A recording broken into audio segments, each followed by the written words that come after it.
If each pair of opposite sides of a quadrilateral, एक quadrilateral है जिसके opposite sides equal हैं, सो हमें प्रूव करना है कोई एक पैरेललोग्राम है।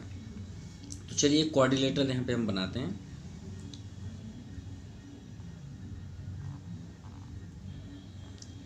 ये क्वाड्रिलेटरल हुआ, A B C and D, clear. So let A B C D is a quadrilateral, A B C D is a quadrilateral, clear. अब हम किसके अकॉर्डिंग हम पैरेललोग्राम प्रूव करेंगे, सीपीसीटी यानी कॉन्ग्रेंस के अकॉर्डिंग। अब कॉन्ग्रेंस की क्या प्रॉपर्टी होती है, जैसे हम यहाँ पे राइट करें सीपीसीटी,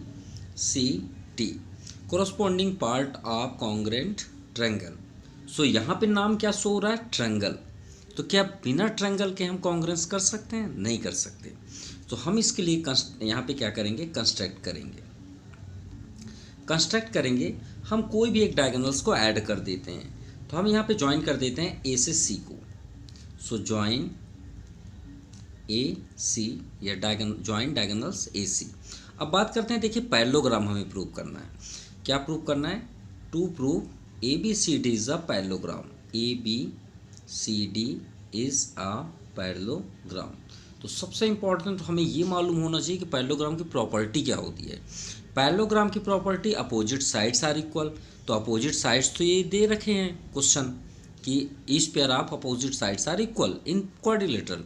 तो भाई वो तो है, लेकिन उसके अलावा भी क्या है हमारे पास, उसमें क्या होता है कि अपोजिट एंगल इक्वल होते हैं। भाई पैरेललोग्राम में अपोजिट एंगल इक्वल भी होते हैं। देन आफ्टर पैरेललोग्राम की सबसे इंपॉर्टेंट है कि diagonals bisect each other at right angle, वो भी होते हैं। यहाँ पे डायगोनल्स तो हमने ज्वाइन किया तो भी एक ही डायगोनल्स है, वो भी हम प्रूफ नहीं कर पाएंगे। और क्या होता है कि पैरेललोग्राम में ये जो एंगल है और ये जो एंगल है वो क्या होता है, अल्टरनेट इंटीरियर एंगल। अगर हम इसे प्रूव कर दिए कि अल्टरनेट इंटीरियर एंगल है सीपीसीटी से, तो ये पैरेललोग्राम हो जाएगा। और यही तो हमें करना है, मतलब हमें ये प्रूव करना है कि ये एंगल के इक्वल हो जाए, या तो फिर ये एंगल के इक्वल हो जाए। सो चलिए प्रूव करते हैं। और आपको मालूम हो गया होगा कि हमें मतलब प्रूव क्या करना है। हमें कोरोस्पोंडिंग एंगल से ये एंगल प्रूव करना है, और ये एंगल से ये एंगल प्रूव करना है, बस कॉन्ग्रेंस एक आपका पैरेललोग्राम हो जाएगा। तो उसके लिए हमें पहले क्या करना पड़ेगा, कॉन्ग्रेंस करना पड़ेगा। तो यही ट्रायंगल हम लेते हैं, हमारे पास तो दो ही ट्रायंगल है यहाँ पे। So in triangle A B C and second triangle आपको दिख रहा है A D C, triangle C D A या सी डी ए कर सकते हैं। तो ये तो गिवन है कि अपोजिट साइड्स आर इक्वल। तो अपोजिट साइड्स तो ये सभी इक्वल हैं। तो A B equal to D C, तो फर्स्ट हो गया A B equal to D C, and second A D equal to B C, A D equal to B C. ये तो आपको क्लियर हो गया, क्योंकि ये तो हमें गिवन है ऑलरेडी। क्या है, ये गिवन है। ये दोनों की प्रॉपर्टी जो रीज़न है वो हमारा गिवन है। Each pair of opposite sides of a quadrilateral, कि इनके अपोजिट साइड्स क्या हैं, इक्वल है। यानी ए बी का डी सी है और ए डी का बी सी है। क्लियर। माफ़ कीजिएगा, हमने अपोजिट लिख दिया क्योंकि ए डी इधर है, इस साइड है, और हमने ए डी इधर रख दिया। तो हम इसे कर देते हैं बी सी और इधर कर देते हैं ए डी। बी सी का देखिए अपोजिट ए डी है, तो ये हो गया आपका ए डी। ठीक है, ए डी। चलिए अब थर्ड आपका कॉमन साइड्स, क्योंकि ये तो दोनों साइड से हैं, तो हम यहाँ पे कर देंगे ए सी इक्वल टू ए सी। किस रीजन से, कॉमन साइड्स। बस हो गया। अब आपका आंसर आ गया। कैसे, congruence triangle A B C, congruence triangle C D ए।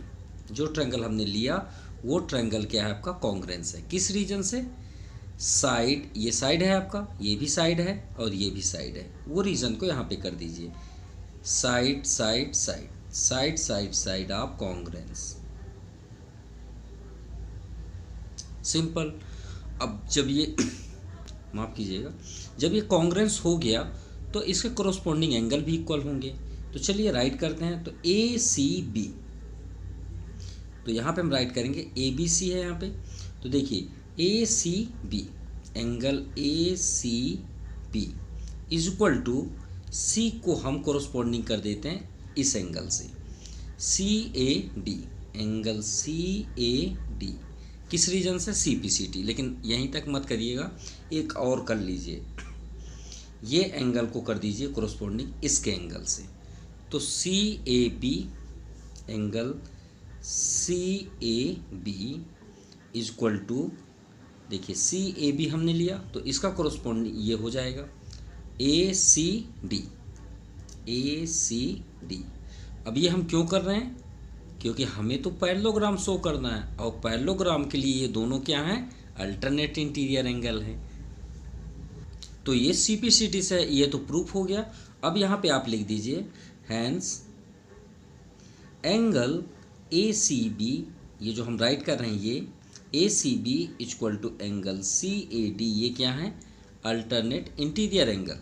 अगर हम इसे अल्टरनेट इंटीरियर एंगल्स बोलें तो किस रीजन से ये क्या हो जाएगा, अगर अल्टरनेट इंटीरियर एंगल्स बोलें तो इसका मीन्स क्या हुआ, और यहाँ पे हम बोलें angle C A B equal to angle A C D अगर है, तो ये भी किसकी प्रॉपर्टी रखता है, अल्टरनेट इंटीरियर एंगल्स की प्रॉपर्टी रखता है। अगर ये अल्टरनेट इंटीरियर एंगल्स की प्रॉपर्टी रखता है तो देखिए ये कॉन्ग्रेंस, ये क्या हो गया, टू पैरेलल लाइन, एक लाइन यहाँ ट्रांसवर्सल हुई, तो इसे आप क्या बोलते हैं, कोरस्पॉन्डिंग एंगल बोलते हैं, नहीं बोलते, बोलते हैं ना, हाँ। और ये क्या कहलाता है आपका, अल्टरनेट इंटीरियर एंगल, ये भी आप जानते हैं। तो पैरेललोग्राम एग्जैक्ट बना कहाँ से, यही तो है कि अगर उसमें दो ट्रांसवर्सल चले गए तो ये जो आपको सेंटर पे डायग्राम दिख रहा है यही तो है पैरेललोग्राम। तो ये पैरेललोग्राम की प्रॉपर्टी, अगर हम इसमें एक और ट्रांसवर्सल कर दें जिसे डायगोनल्स बोलते हैं, तो ट्रांसवर्सल क्या करता है, उसे अल्टरनेट इंटीरियर फॉर्म पे चेंज करता है, यानी इक्वल करता है। तो ये कब होता है, जो भी ट्रांसवर्सल लाइन होते हैं वो, इसका मीन्स क्या, देखिए जैसे मान लीजिए ये आपका एक लाइन है, ये ट्रांसवर्सल है, तो इसका मीन्स क्या हुआ कि ये पैरेलल होगा तभी तो ट्रांसवर्सल होगा ना। तो अगर ये पैरेलल आपका ट्रांसवर्सल लाइन जा रही है ए सी, तो ये पैरेलल होगा ना, होगा, तो A B parallel D C. तो यहाँ पे आप राइट कर सकते हैं hence A B parallel to आपका सी डी, ये डी सी भी लिख सकते हैं। So A B C D is a parallelogram, ये आपका प्रूव्ड हुआ।